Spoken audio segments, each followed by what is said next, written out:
Hi, everyone. Thanks so much for joining us this evening. I am Tiffany Muller, the president of In Citizens United and Let America Vote. And it is really an honor to be here tonight with Mayor Pete. And the two of us are here for Congressman Joe Cunningham. And as you can see, there is someone missing. We don't currently have the congressman because he is doing official business and actually voting right now. So we're going to go ahead and kick it off and get started, and he's going to join us as soon as he can. But I wanted to make sure that we went ahead and got started. So first, I hope that you are safe and well and doing okay during these really difficult times in our country. And again, thank you so much for joining us this evening. So I'm Tiffany Muller. I'm president of In Citizens United and Let America Vote, two organizations focused on two of the top issues facing our democracy today: big money in politics and voter suppression. And we've really seen how money in politics is breaking our system in Washington, how the corrupting influence of money in politics has not only rigged the policy outcomes, but where politicians are too often doing the bidding of their special interest donors and creating outcomes that benefit themselves and their donors rather than helping hardworking American families. And here's an example.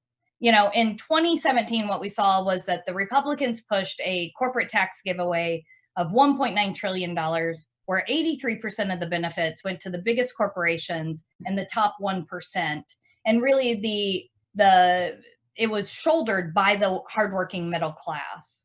And in that, $76 billion was given to big pharma. But did they pass that savings on to you or on to Americans who are really struggling with prescription drug costs? No. Instead, they gave CEO bonuses, stock buybacks, dividends, and too many Americans saw their prescription drug prices going up and up. As a matter of fact, in South Carolina, what we know is that a third of South Carolina families have had to choose between taking prescription drugs or being able to afford to pay their bills. And that's not a choice that anyone should have to make.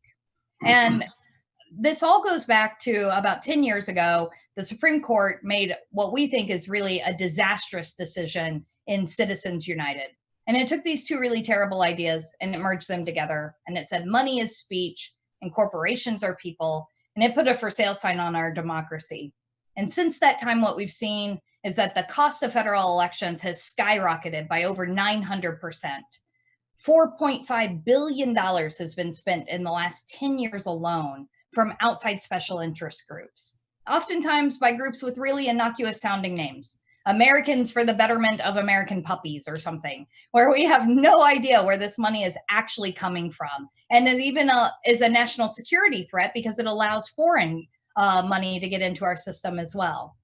And so what do we do about it? How do we actually start to break this system, to break that connection between money and policy outcomes? Well, first, we have to start sending the right kind of leaders there. And that's why we're all here tonight to support Congressman Joe Cunningham. Joe is that right kind of leader. He understands that if how you govern is also dictated by how you campaign, and he's running with just the support of individuals. He doesn't take a dime of corporate PAC money. He doesn't take a dime from PACs at all. He's running so that you know that he's always in Washington representing you. So whether it is fighting to lower prescription drug costs, fighting to drill offshore, fighting to ban offshore drilling, getting an economy that works for everyone, every single day he's up fighting for working families. And in the first thing that he did when he got to Congress was he helped pass the largest anti-corruption package that we've seen in a generation. HR 1 would make sure everyone had the right to vote, end gerrymandering in our country, and begin to end the dominance of big money in our politics. It would really, truly transform our system. And that's why we have to make sure that we get Joe back in Congress next session. But look, this is a tough race. There's no doubt about it. We know that this is one of the toughest seats up in November. And he's got an opponent who has said that she will cash every check possible. So it's up to all of us to make sure that we do what we can to pull him over the finish line. And it is really, truly an honor to be here with Mayor Pete. He made reform a cornerstone of his presidential campaign. He said the very first thing we need to do in a new administration is reform our democracy so that it truly works for the people and so that we can begin to address all of the other policy priorities we have. He's consistently supported HR 1. He understands the need to overturn Citizens United, and he fights for this each and every day. And we're so proud to have him join us this evening. So Mayor Pete, I'm going to kick it over to you. All right, well, thanks, Tiffany, and so glad to be with you, and so thankful for your leadership at End Citizens United. It's vitally important work, as is the work that Joe Cunningham is doing in Congress and literally doing as we speak. He'll join us soon, but he's voting, doing exactly what we asked him to go to Washington to do, which is to represent the people that he serves and make this country a better place. Now, the U.S. is the most consequential democracy on earth in the last 2,000 years. And that means that when American democracy isn't working right, that's not only bad for America, it's bad for democracy. America isn't America unless we are leading the world in our democratic system. And yet we've seen just how many ways money has infiltrated that democratic system to make it harder and harder to get the results that are so important to the American people. You know, I'll give you a simple example. Background checks on gun purchases, including a loophole that unfortunately is named after Charleston. They call it the Charleston loophole because of how it was used by the killer of the mother Emanuel 9. There's some common sense measures that have support for about 90% of Americans. Republicans, Democrats, independents, gun owners, all overwhelmingly think we ought to take certain common sense steps. But it can't get through the Congress. Why?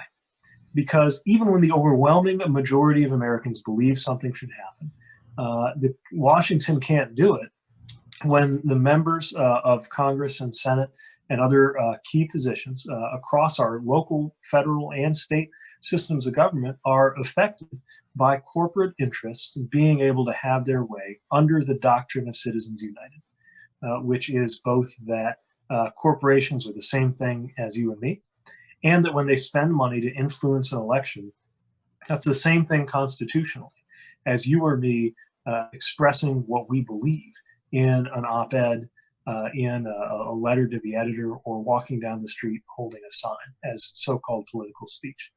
All of this is upside down. And it's one of many areas where our democracy has gotten pretty rickety. The fact that voter suppression is happening at a widespread scale, and it's harder and harder for people to be able to exercise their legitimate right to vote. The fact that even now, in the conditions of the pandemic, it's been difficult in many areas and jurisdictions to assure an efficient way for everybody to be able to safely vote. The fact that districts are drawn in a way that politicians get to pick their voters rather than the other way around. In so many ways, our democracy is falling short. And yet, ironically, in order to have our elections go better, in order to reform our elections, the biggest thing we can do is make sure we elect the right people. In other words, the conduct of our future elections is on the ballot of these elections. And it's one of the reasons why it's so important to have reform-minded leaders in the Congress.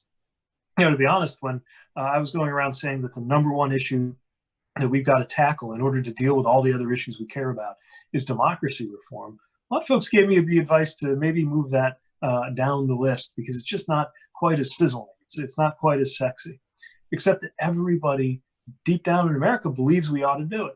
And that was the idea behind HR 1, one of the key pieces of legislation that Joe Cunningham and many of his colleagues in the House passed. HR 1 because they literally made it the first thing that they did, knowing that if more Americans are able to vote, if we shine a light on the dark money in politics, if we take other measures like what was in that pro-democracy, anti-corruption bill, that the consequence would be every other issue we are facing, from racial and economic justice to the ability to get everybody health care and child care, to preparing for the future when it comes to our climate. Every one of those issues would be a little easier to deal with because it would actually be handled in a way that reflects the will of the American people not be twisted by the ways that these special interests can have their way. This is why it's so important to make this a priority, and it's one of many reasons why I'm enthusiastic in supporting Joe Cunningham for re-election. He really shocked a lot of political observers, taking on an uphill fight and demonstrating that when you are laser focused on the needs of the people that you support, hearing them out on everything from where they wanted the economy to go to issues uniquely affecting the low country in South Carolina, like offshore drilling. He demonstrated that when you have that laser focus on what he likes to call low country over party, you will get results and people will pull the lever for you, no matter what party they're used to voting for, because this is about so much more. This is about our everyday lives, and our everyday lives will get better when we continue to have the best kind of leadership. That's why I'm enthusiastic about supporting Joe Cunningham, and so glad that tonight we're able to bring together two different causes that are so important and two different organizations that we care about so much, Joe's reelection campaign and End Citizens United. So I'm so excited to be with you, and I see that after, again, doing exactly what we asked him to do as Americans, earning his paycheck, voting on important legislation in Congress, the congressman's with us now as well. So welcome. Thanks, Mayor Pete. Tiffany, I apologize for running a few minutes behind. We had some appropriations bills we're passing up here, but it's great to be here, and it's an honor to have Mayor Pete here as well. I consider a good friend, and I feel like it was yesterday when you were coming down to Charleston before your launch and doing events there, and I remember we did Veterans Roundtables events and got a lot of great feedback. And I knew the first time I met Mayor Pete how exceptional he was, sharp and intelligent, and very, very communicative. And he's got a way to to take great thoughts and put them into simple words in a way that touches everybody, in a way that everybody understands. So great to be here with him. Tiffany and Citizens United, cannot thank you all enough for your work, your mission, and our mission, our shared values of getting dark, dirty money out of politics. And it's an issue that's near and dear to my heart. And I think Mayor Pete's already touched on the fact that this is something that branches out and reaches every single aspect, whether it's healthcare, whether it's environmental issues, whether it's racial justice. Cannot begin to make transformative changes in these particular subjects until we change the ground rules here, until we get down to allowing every person's voice to matter, every person's vote to matter, and on equal footing. So, and that's why I was proud to sponsor and pass HR 1, the For the People Act that Tiffany touched on, all the great things in that piece of legislation that will hopefully get to the Senate and get to a new president sometime maybe next year. But we've got a lot of work left to do on that and getting that through. But it's what the American people want, no matter what party they're in, and there has to be an overhaul within our campaign finance system. So glad to be part of this cause, and glad to be surrounded by such great people. Well, thank you so much, Joe. And we're glad you were voting. That's exactly what we need you doing. And we were happy to stand in for a few extra minutes while we were waiting for you. Look, thank you again, everyone, for joining us this evening. And this is already such an incredibly successful event. But I'm going to go ahead and put in a plug, because this is one of the top races that we have to win in order to hold the House and to be able to do everything that we want to do, from passing HR 1 to lowering prescription drug costs to closing that Charleston loophole that we were just talking about a little bit ago. Everything that we need to do is on the ballot this November. And to do it, we have to reelect Joe. So there is a link in the chat to both volunteer and to donate.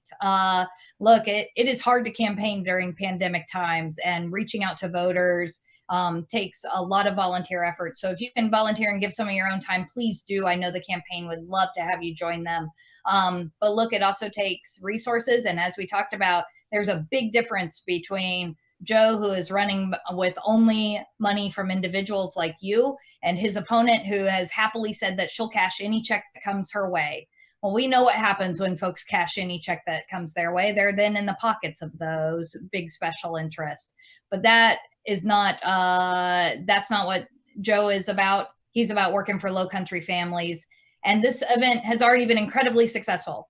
We are $177 away from our goal, though. So if you can, please give $5, $10, $15. All of it helps, all of it matters, and let's hit that goal. Okay, so we're going to get into the Q&A, as I do telethon style a little bit too. So I'm going to start with you, Congressman. Can you talk about how the issue of reform played out in your initial race as a first-time candidate, and what voters think about it when you talk to them about it? Yeah, I think that you know, the general impression is that money has too big of a pull in politics, and that you know, corporate PACs and special interests and dirty money has a outsized influence within our election system. I mean, you know, in America, like I said, we have elections, not auctions. And so this is a notion that's supported by the vast majority of Americans, and something that we ran on. You know, you kind of put your money where your mouth is. And so that's why we rejected all PAC checks. And, you know, just last month, we sent back over $25,000 in PAC checks.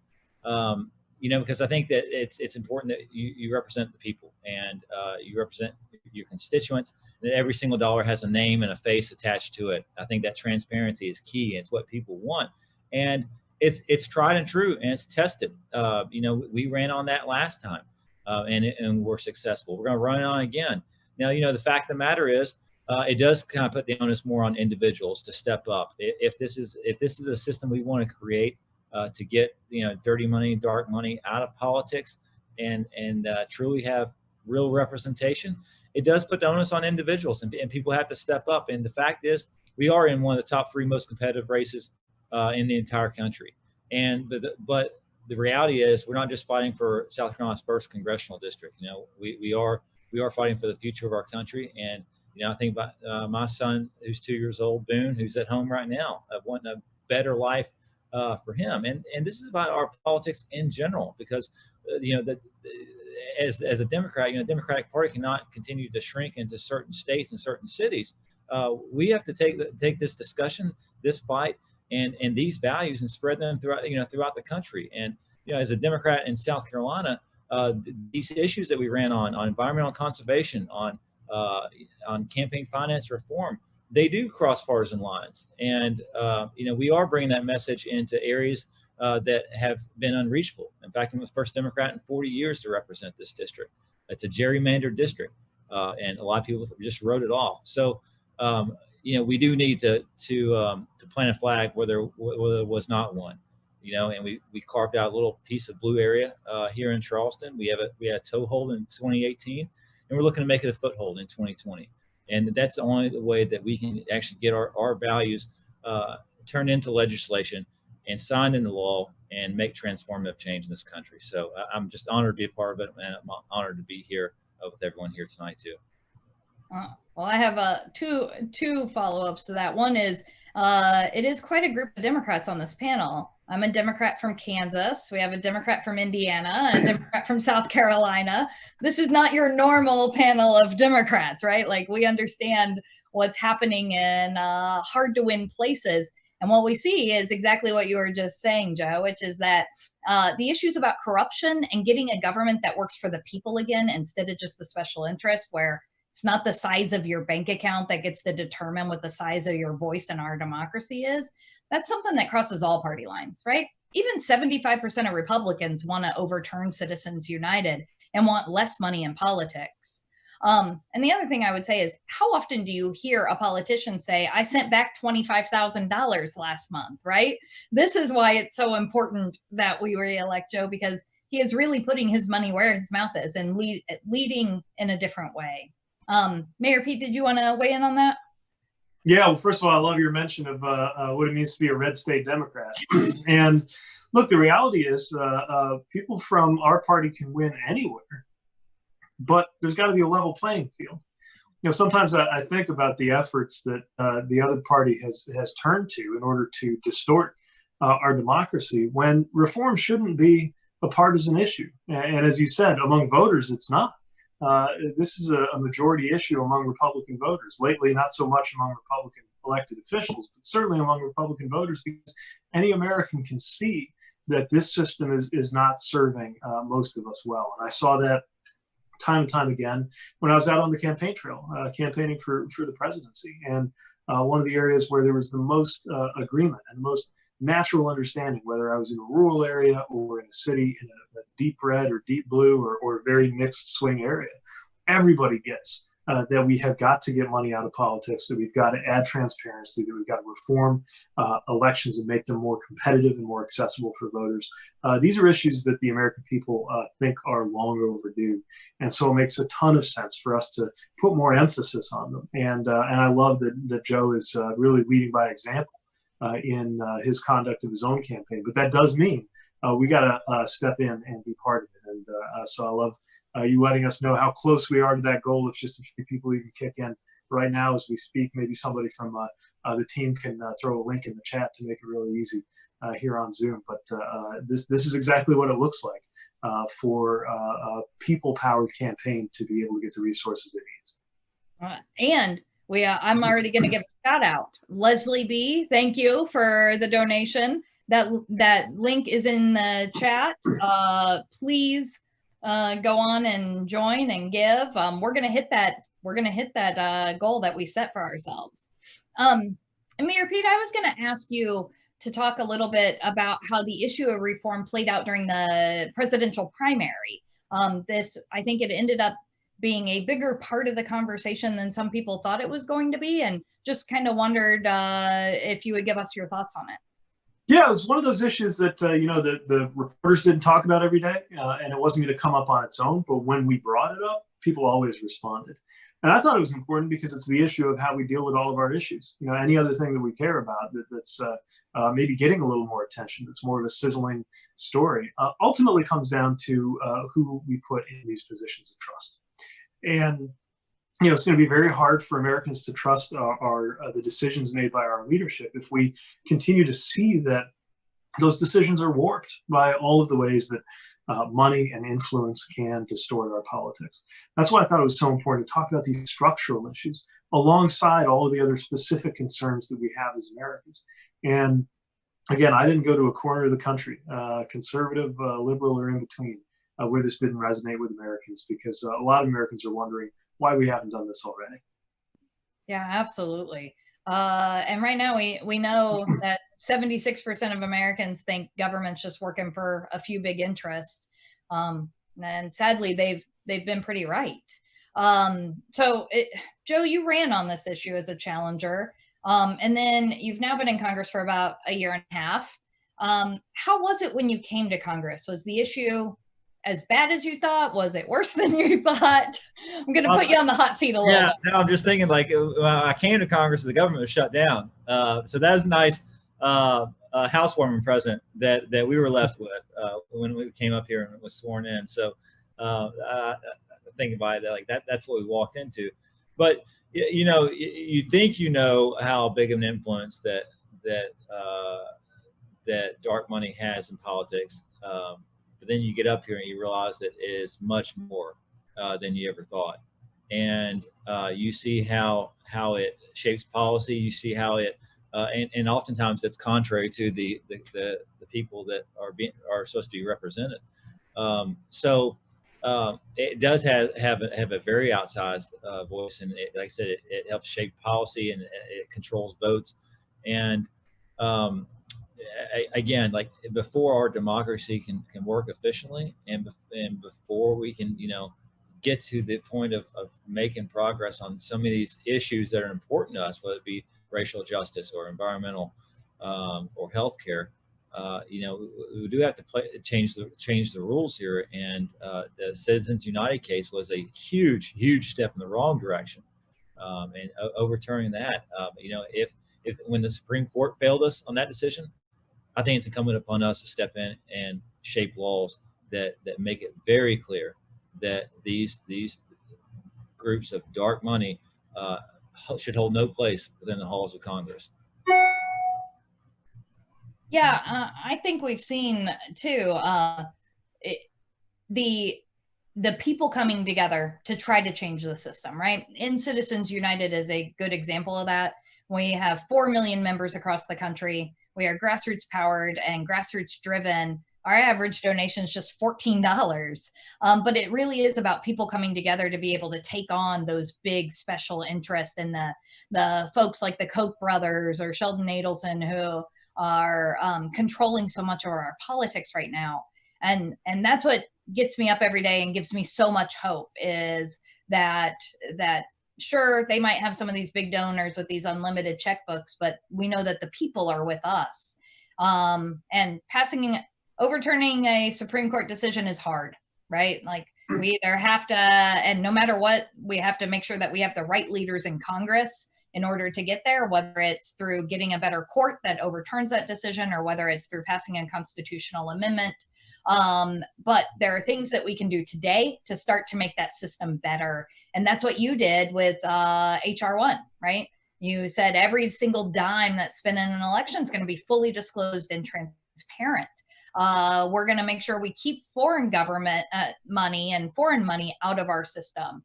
We're going to incentivize politicians to go after small dollar donors and not just chase after big donors. We're going to end gerrymandering, right? Like, there's so much stuff we can do tomorrow if we just have the right people in office. Right.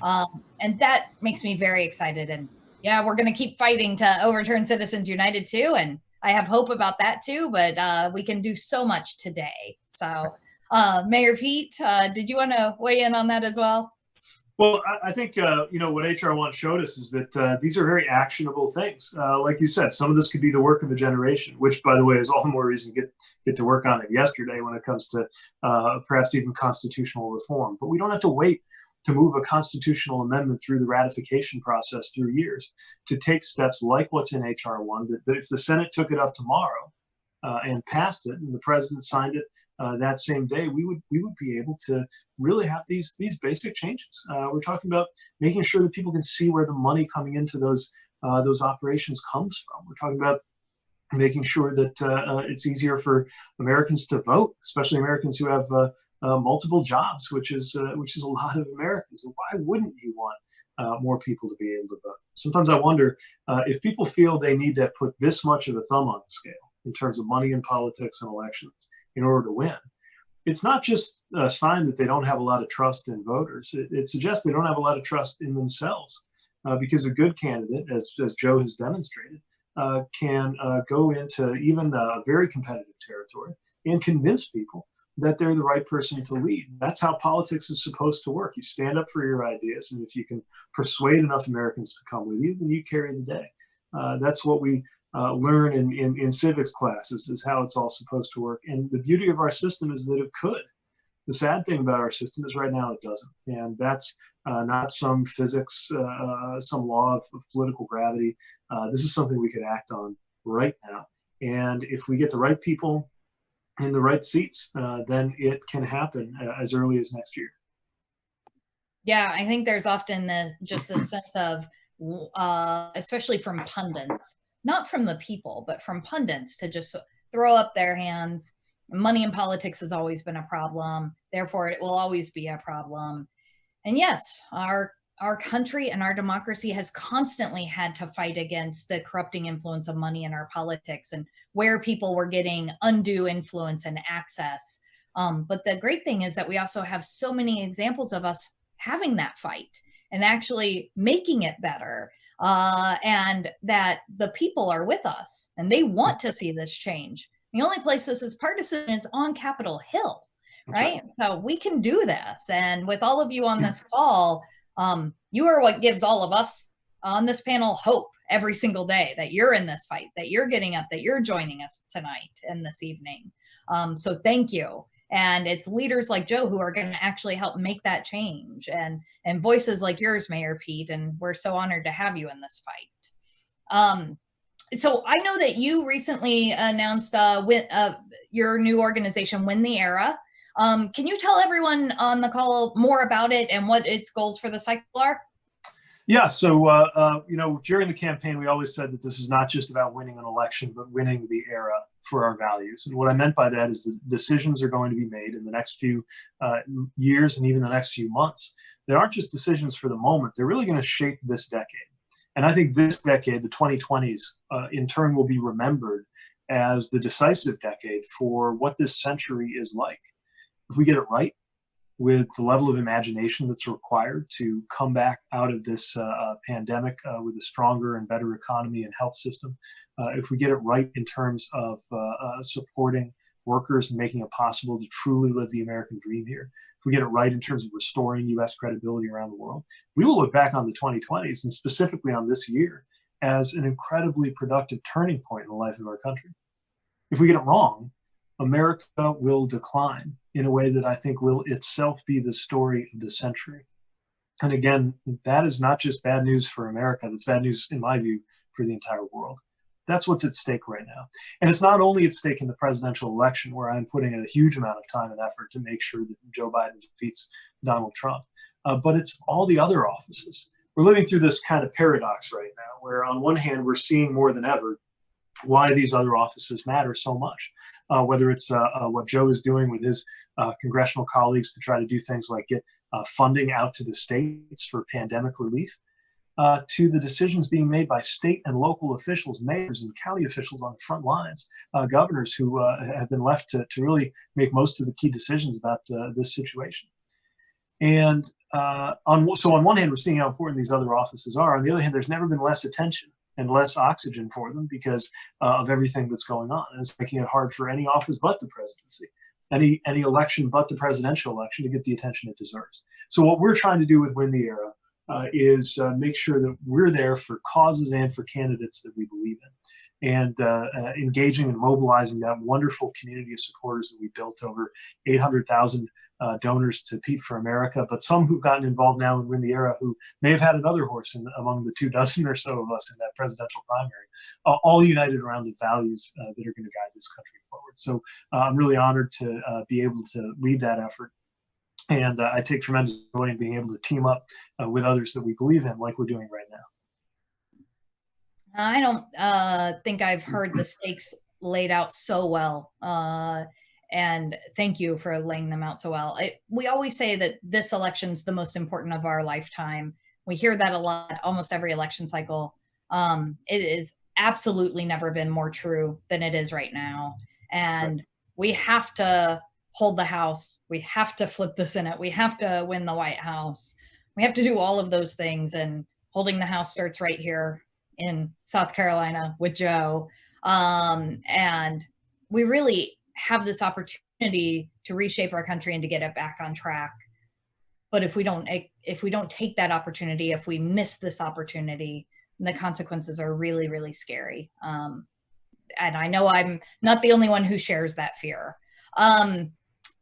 Before we go to you, Joe, I'm so excited. We've gotten some more donations. So back to telethoning.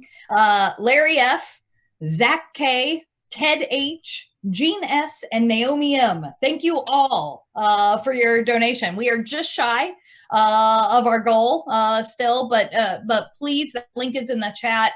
Thank you all so much for your donations so far. This is such a fantastic conversation, and thank you for joining Team Joe and helping make this such a successful event. So Joe, tell us a little more about the race, how it's shaping up, what folks need to know about what's going on in your re-election campaign. Yeah, of course. And right now we're up on TV in our district, and actually just now released our third TV ad today as a family. It's a great ad. Thank you. That's a lot of great Cunningham in that ad. Great.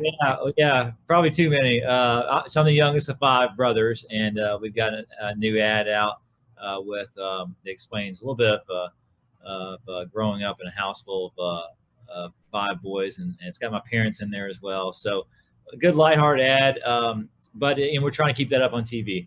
And like you said, it just takes resources to do that. But our polling numbers are strong right now. It shows that we're in a great position to retain this seat. And the fact is, in 2018, I remember when Pete came to Charleston, he came there before most other people did. Back when no one thought we had a chance. And we proven wrong. And like I said, we ran on our values, and we ended up being probably one of the biggest upsets of 2018 cycle. I say one of the biggest. I think about my colleague Kendra Horn over in Oklahoma, who had a very, very impressive win as well. And so, unfortunately, though, being one of the biggest upsets of 2018 will turn you into one of the biggest targets of 2020. And so now we have the National Republican Party, we have super PACs, all reserving and putting down literally millions of dollars in airtime to go on and try to tear me down. And so that's what we're going to be up against. So we took an early start on TV. We took a chance and hoping that we could raise the funds to keep those TV ads up on air. So you know, we're in a good position to win, and we have a great team established. People who are on the ground. And again, I think Tiffany put up that link. If you want to be a part of our team, you can click on that. You can help out with resources to do that. It's just going to take so much effort and strength to retain this seat. Again, it's a gerrymandered district. It's a district tailor-made for Republicans. And I know you mentioned it briefly, Tiffany, on gerrymandering. And when I hear that word, I want to go off on a diatribe, because it is one of the things that's ripping this country apart. You know, we have politicians like Mayor Pete said, drawing lines to pick their voters instead of allowing voters to pick their politicians. It creates a system where it disincentivizes people to reach across the aisle. You know, because if they make it through the primary, they know they'll coast to the general election, and they don't have to garner support. We had Republican mayors going up on TV for us last cycle, endorsing us because of our strong environmental conservation stance. We just had the grandson of General George Patton, a lifelong Republican, go on TV for us, endorse us, saying that he's never voted for a Democrat before in his life. They voted for us, and he's going to do it again. They're doing that because of the values that we're running on, and particularly these values of getting dark money out of politics and reshaping our entire system right now, because we all know it starts with these building blocks and getting dark money out of politics, and again, allowing people to run, you know, people-powered campaigns instead of ones that are controlled by dark money and super PACs. So we're up against a lot, you know, but we've done it before. We can do it again. However, it's just going to take everybody digging in and doing whatever they can to help us cross the finish line in November. And we're just a little over 100 days left to it.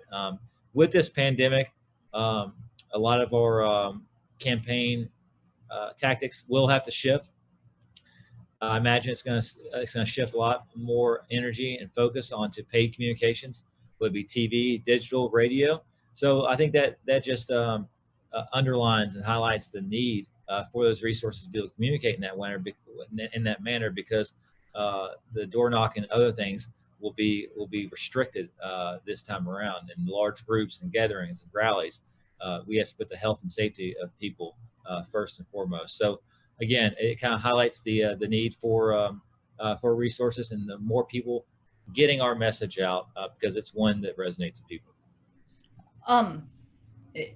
That spurs a great follow-up question, which we actually got through the chat, that I'm going to pose to both of you. But first, thank you. We've had Nancy C., Paula R., Leslie B. again, and Catherine F. So thank you all so much.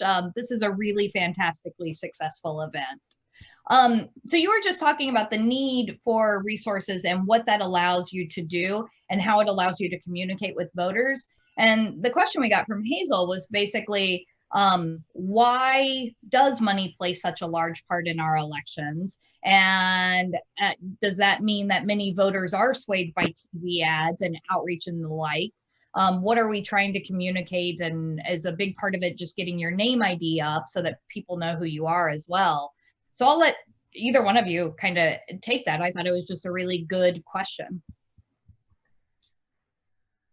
Yeah, I'll go and jump in unless you want to, Mayor Pete. But I would just say that it does play an outsized role, and that's more and more apparent. I think that, you know, when our founding fathers, you know, dedicated the 2-year terms in the House of Representatives, it was because they wanted the House to be the most responsive to the people on the ground and feel like they're the most connected.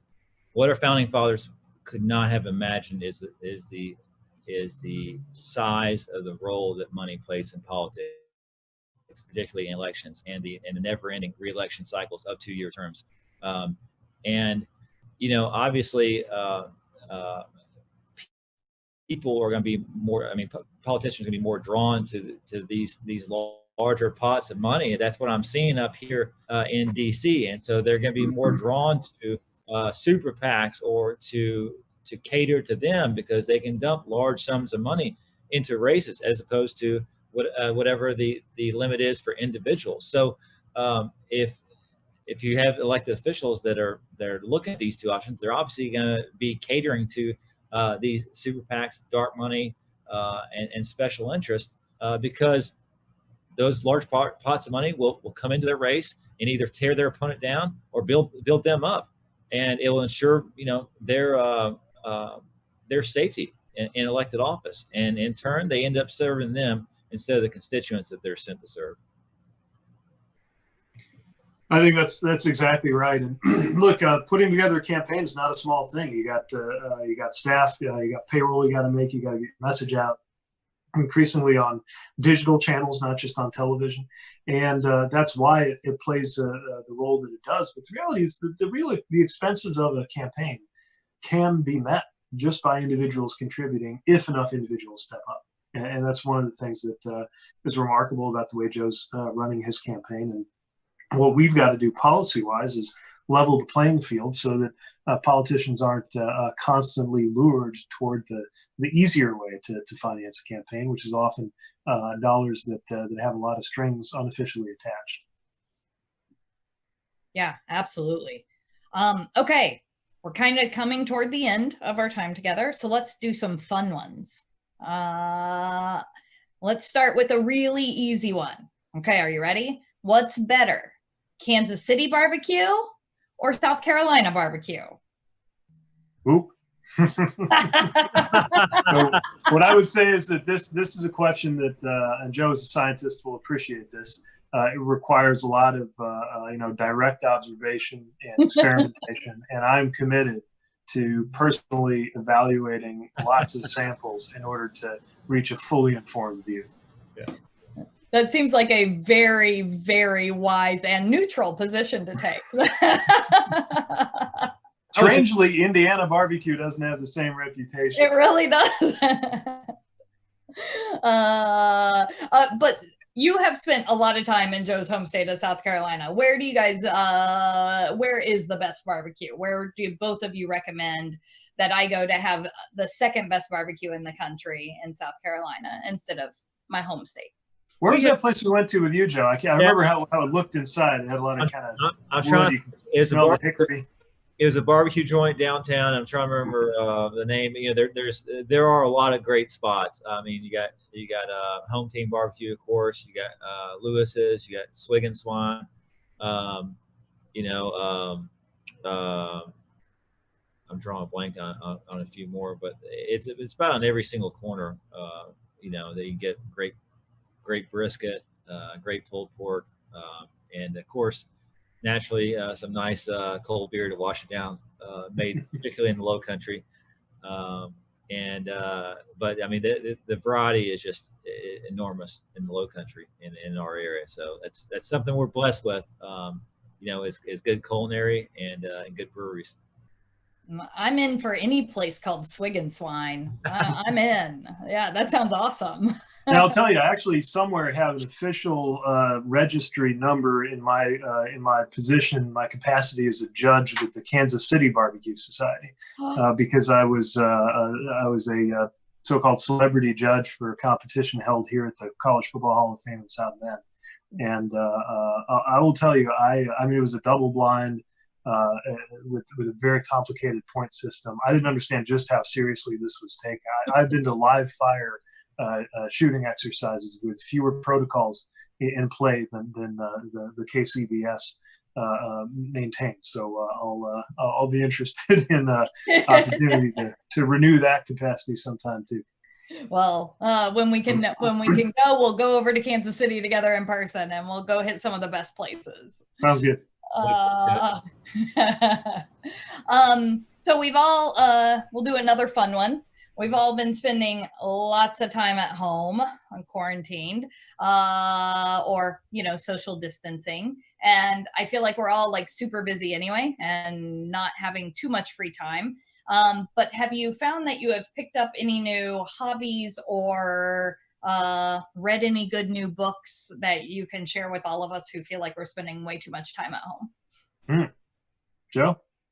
I'm in the middle of the River of Doubt about Teddy Roosevelt's trip down to the Amazon after his you know, last and failed presidential run. But I mean, I'm enamored of Teddy Roosevelt. You think about everything that he did and what he accomplished, and then and this book kind of lays out you know, highlights that trip down to the Amazon. There's no cruise by any means, but you know, I think that I get a chance to read either on the airplanes coming to and from DC, or you know, after my son goes to sleep at night.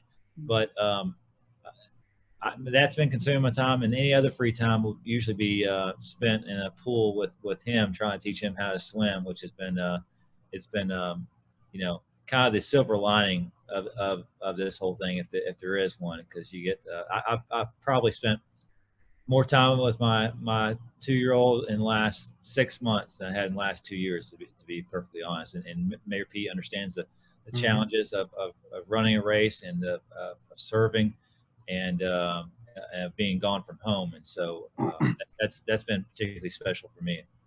Yeah, absolutely. Yeah, same here. Books wise, I just got my hands on a advanced copy of a book I think is going to be very important, actually, called Caste. It's about drawing a lot of connections between caste systems that have existed everywhere from India to the United States, but using it as a way to explain the kind of structures behind racial issues and systemic racial discrimination in the U.S. So I'm looking forward. I think it'll be a tough read, but a very important one on the issues that face us right now.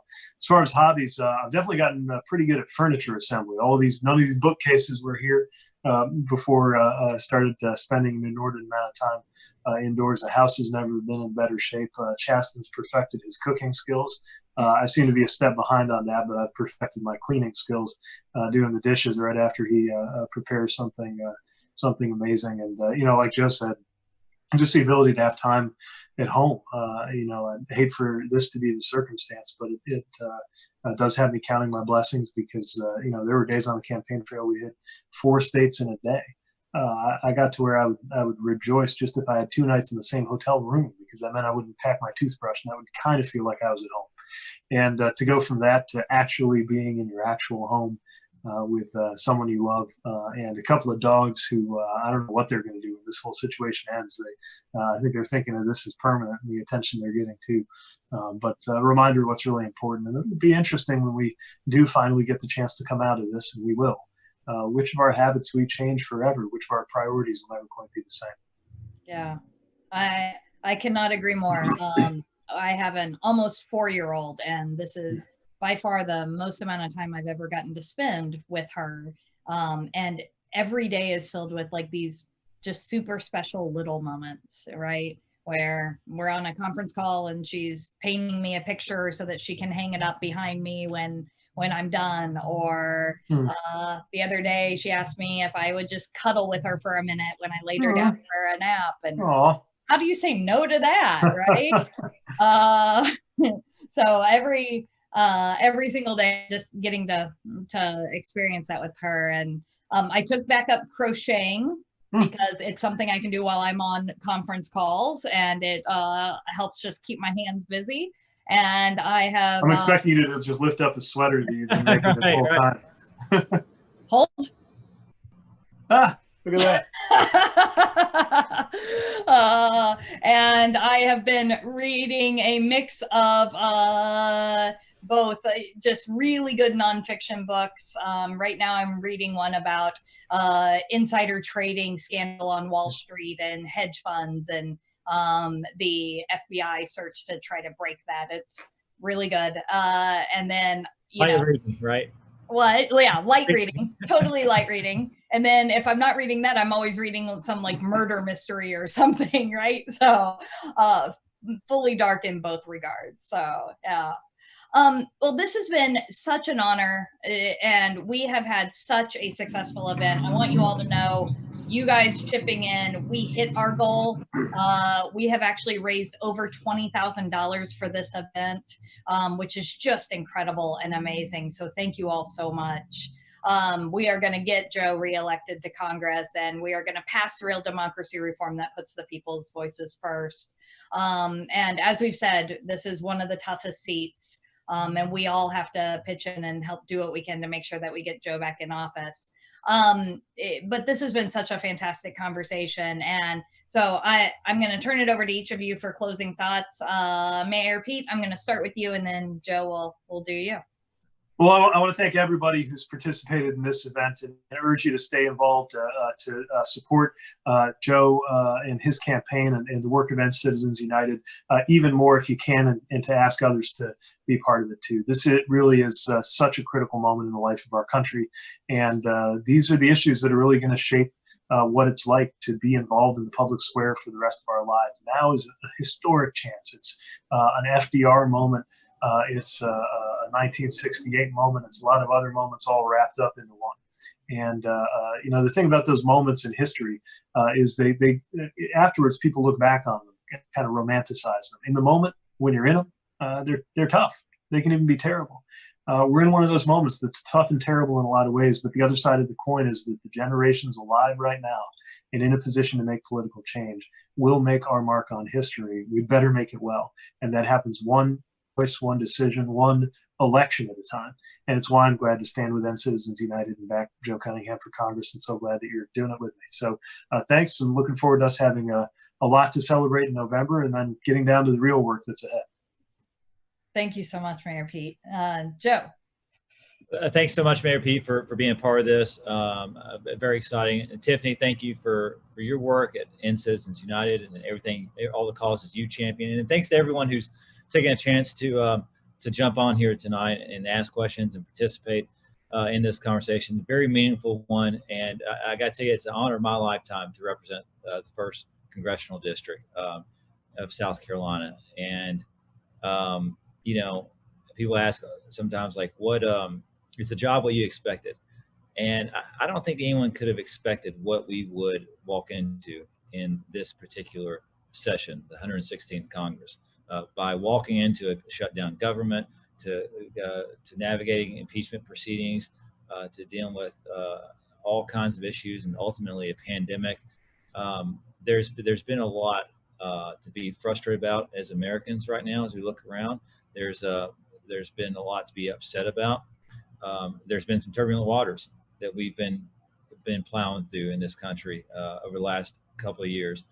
But I think that's a signal to everyone that now more than ever, there needs to be a steady hand on the wheel, and that we need strong leadership, with values that reflect your own, and getting dark money out of politics, reforming our election system, and particularly campaign finance reform is essential. And so that's why I'm honored to be a part of this conversation tonight. I'm honored that each of you all taking time out of your evenings. I recognize you all gave something up to be a part of this, whether it's having dinner with your family or talking to friends. And it means a lot to me that you took time out of your evening to spend it with us. And I want to thank you for your support. Thank you and I know a lot of people who are on this call support us last cycle too. And you made an impact and you made a difference. And the best thing about that is you get a chance to do it again. You get a chance to make a meaningful impact on the direction of this country. And you can do that by supporting us at joecunninghamforcongress.com. I got to tell you, it is a true honor to be here tonight. And I want to thank everyone from the bottom of my heart. Thank you and have a good night. Thank you both so much. What a fantastic discussion, and such an honor to be here with you both. And thank you both for your leadership and for your voice on these issues.